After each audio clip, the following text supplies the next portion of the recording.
I've just seen a slew of them recently. I find that there's a poor understanding of them. Oh, yeah. And specifically people say, I'm not really sure what this is. Maybe it's leukocytoclastic vasculitis or a small vessel vasculitis, and they stop. But it's the wrong move. This is The Rounds Table.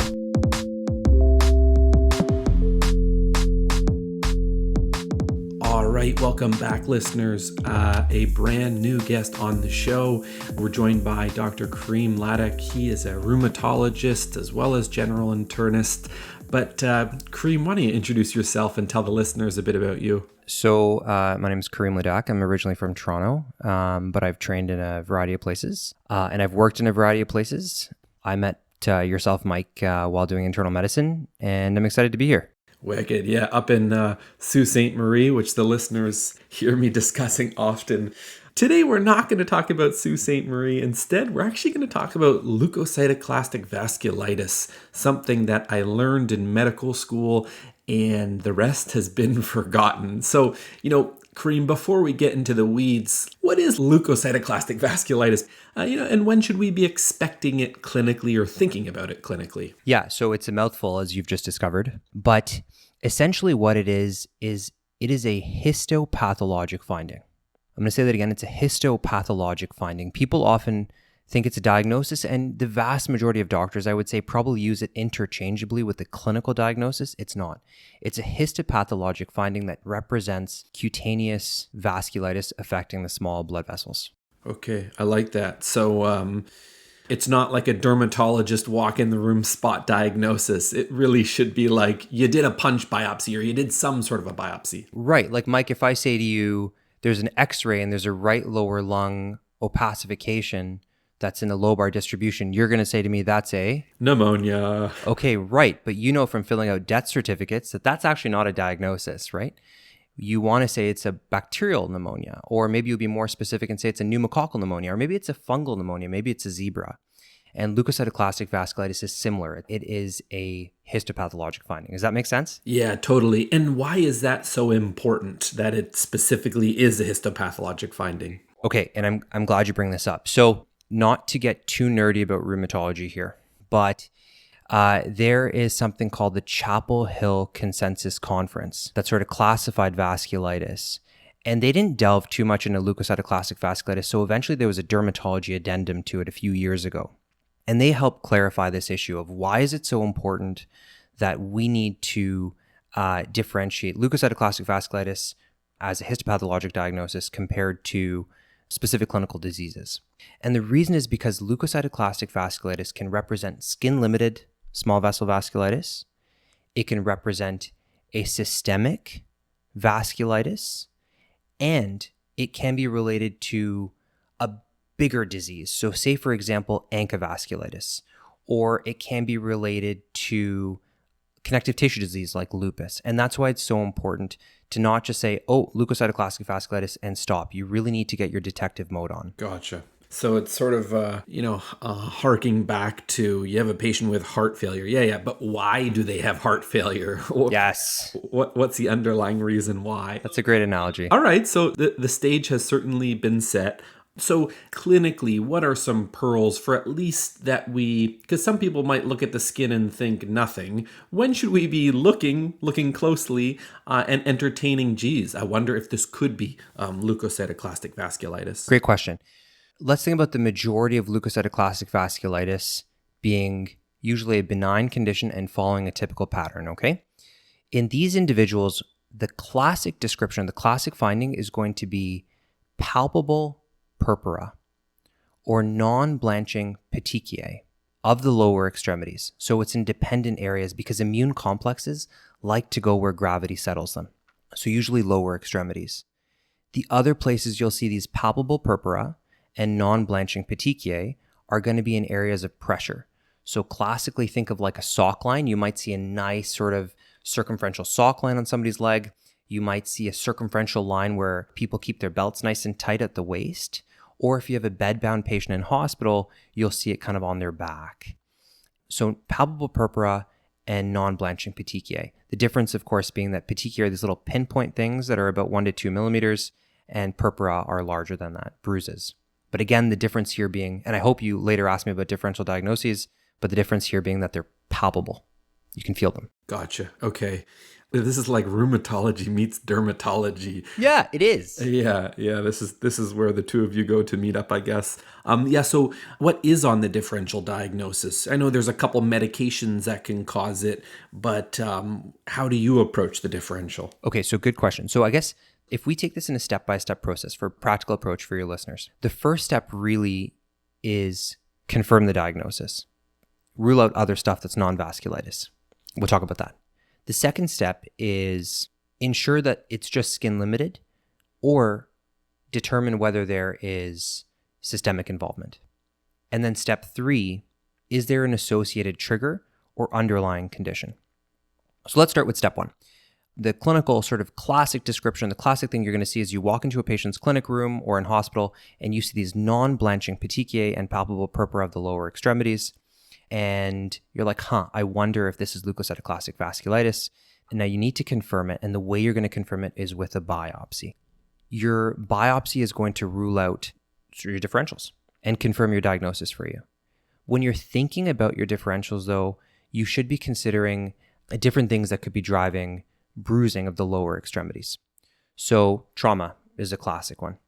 Vascular or skin weakness, say for example from steroids, chronic steroids. Elderly patients. Patients with connective tissue, not disease, but connective tissue disorder. So Ehlers-Danlos, right? The hypermobility condition. Vitamin C deficiencies, so scurvy. Not as common in North America, but say, for example, if you're working overseas or something like that, it's something to consider. Coagulopathies like hemophilias, and then, of course, thrombocytopenias and bleeding disorders. Those, typically, you won't be able to feel them. You can actually feel the purpura, though, in leukocytoclastic vasculitis because the inflammatory infiltrate makes it palpable. Okay, neat. I like that. So step 1 is pretty clear. Confirm the diagnosis. You got to do a biopsy. You're thinking through your differential. Trauma, steroids, coagulopathy. Those feel like some of the big ticket items. After you've gotten the biopsy back and presumably the pathologist was clear and said this is a slam dunk leukocytoclastic vasculitis, where do we go next? Okay, good. So step 2, and you don't even necessarily need to wait because frequently it'll be so classic. You'll look and you'll go, oh, this is such a slam dunk. Clinically, I'm going to do a biopsy to confirm and help look at the diagnosis and sort of feel that out a little bit further. And we can talk about the immunofluorescence, the role of immunofluorescence there. But in your initial evaluation or your second evaluation, even while you are pretty certain this is leukocytoclastic vasculitis or wondering about it, step 2 is there systemic involvement? So the inflammation of leukocytoclastic vasculitis will cause some stuff. You'll get some local edema just from the inflammation. So you'll get some leg swelling. That's not a big deal. It's not automatically heart failure. It's normal. You can get some fatigue. You can get some kind of yucky feeling. You might even get some arthralgias. It's kind of the symptoms of the inflammatory milieu. That's normal. But things that you should be looking out for are as follows. You should be looking out for evidence of renal disease. So is there glomerulonephritis? Does this patient have frothy urine? Do they have hematuria? Is there arthritis? Not arthralgias, arthritis. And that means joint swelling, morning predominant joint pains, joint stiffness. Is there GI involvement? So does the patient have abdominal pain? Do they have diarrhea? Do they have bloody diarrhea? And do they have neurologic disease? Do they have paresthesias, numbness, weakness, maybe symptoms of mononeuritis multiplex or foot drop? These are systemic manifestations that should immediately get your spidey senses tingling, and you should sort of think of them as red flags as something systemic is going on. That's step 2. Okay, that makes sense to me. And I guess, and often how you're assessing that, some of it's going to be on history, some of it's going to be, you'll get a urinalysis, you'll get a creatinine, you will do a joint exam that would make a rheumatologist happy and really ask the questions about morning stiffness. So is that kind of how that's approached? A bunch of questions, some exam findings, and a few lab tests? Yes, very much. You feel this out. You say, I've got a patient who's got leukocytoclastic vasculitis. You need to determine first, is it truly leukocytoclastic vasculitis or not? Step 2, you do a history and a good physical, exactly like you said, going over those specific features, constitutional symptoms, MSK, GI, neuro, renal. And then you do basic labs. Everybody gets basic labs. And those basic labs are truly just basic. CBC, see if there's evidence of inflammation. Make sure there's no thrombocytopenia. Coags, INR, PTT. Make sure you're not dealing with some sort of bleeding disorder. Urinalysis is so key. I can't overemphasize this. Urinalysis is so key on every single person. Doesn't matter how benign it looks. You get a protein level in the urine and you get RBCs and then a creatinine as well. And those are important because, as you know, Mike, early on, nephritis isn't going to necessarily be symptomatic, right? You might have a brewing nephritis and the patient's totally asymptomatic. So absolutely, you're right. Combination of history, physical, basic labs. Okay, gotcha. And we've done all of that, and let's just say everything comes back reassuring, and the history and physical isn't really pointing us to something more systemic. What does step 3 look like? Okay, so if you've done your history physical and you've done your basic labs, CBC, coags, creatinine, urinalysis, and stuff looks good, then you say to yourself, this is one of the 90% of individuals in whom this syndrome is just going to go away. You say to yourself, if I was a betting man or a betting woman, I would say that this person probably just has a self-limited, run-of-the-mill, normal cutaneous vasculitis that is biopsy positive for leukocytoclastic vasculitis. Notice how I said that. And it'll just go away. And so I'm not going to give them any intense treatment unless they have severe symptoms or they have like some sort of specific circumstances. Like, for example, Mike, if you told me that you're modeling your shins on the weekend and you had leukocytoclastic vasculitis, I'd say we'll give you some steroids. But otherwise, it would be conservative management. Does that make sense? Yeah, and not model with a T, model with a D. Like my spare time is... That's right. Hand model, leg model. Okay, good to know. Yep, noted for sure. Okay. Correct. Yeah, exactly. So it could be like NSAIDs? Is that what I remember from medical school? Yeah, good man. Good man. Okay. So in terms of symptom management, rest, ice, compression, elevation. Remember that? The rest, ice, compression, elevation. You can do NSAIDs. Absolutely. They're a great option. Some people will do topical steroids as well. Antihistamines if there's an associated itch, and that should be adequate. Again, in the majority of individuals, most of them will recover within 3 to 4 weeks. Gradually, the lesions will fade, and that's enough. However, sometimes if you're on your feet all day, say for example, you've got a patient who's an OR nurse or just a nurse really in general, he or she might be on their feet a lot and might need to reduce the amount of leg swelling they have because it's really uncomfortable. That makes sense for sure. I think RICE, that rest, ice, compress, elevate. I think you also taught me about that on the importance of even just gout management. Start with the basics. Oh yeah, totally. Yeah. Keep it simple. But okay, so that's the 90% of the time. It's probably going to go away. We're really giving supportive management, maybe some NSAIDs. Do I want to know what happens in the other 10%, or is that too much information? No, I think you should actually. And I think it's important for your listeners too. I realize we're targeting an internal medicine audience, but I do think it's important because you don't just want to go, systemic symptoms, refer to rheumatology. I mean, you can. But I think it's good to know what you're ordering to help move sort of the needle on that patient's workup and management. And so let's pretend you've done your history and exam. We have to think about the deeper illnesses that could be driving leukocytoclastic vasculitis. So you can get diseases that are not just skin limited.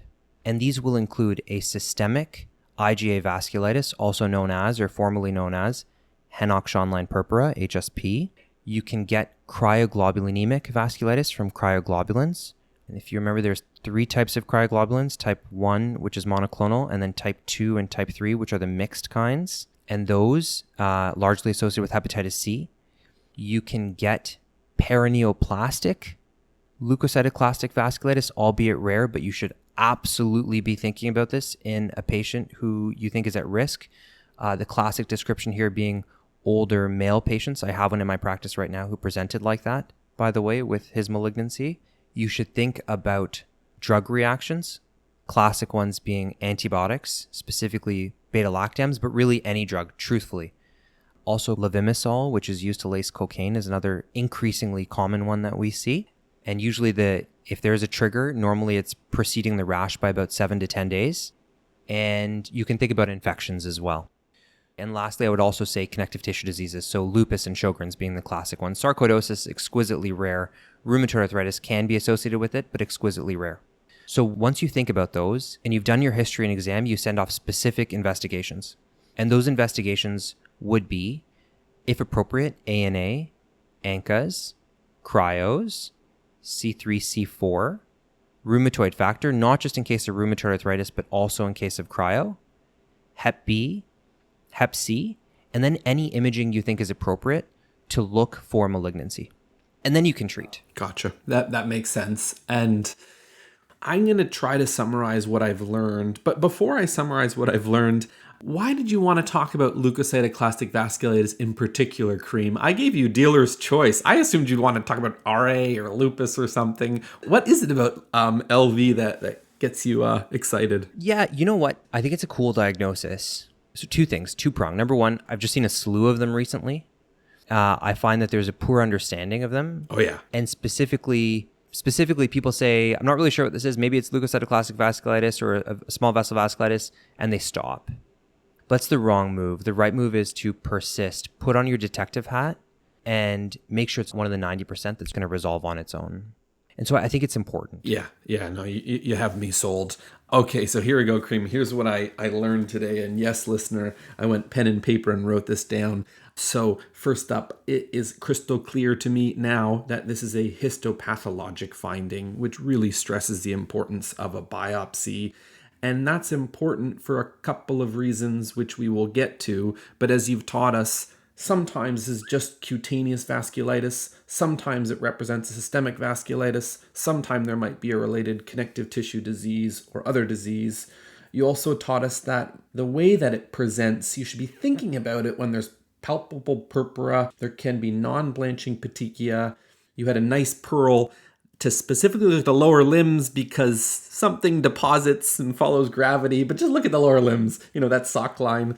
And then the step approach you gave us was confirm that diagnosis, biopsy. As you're doing that, you're thinking through the differential. Could this be something more common like trauma? Is grandma on a really high dose of steroids? Does this person have a coagulopathy? Step 2 is really confirming, okay, so is it skin limited or is there something more going on?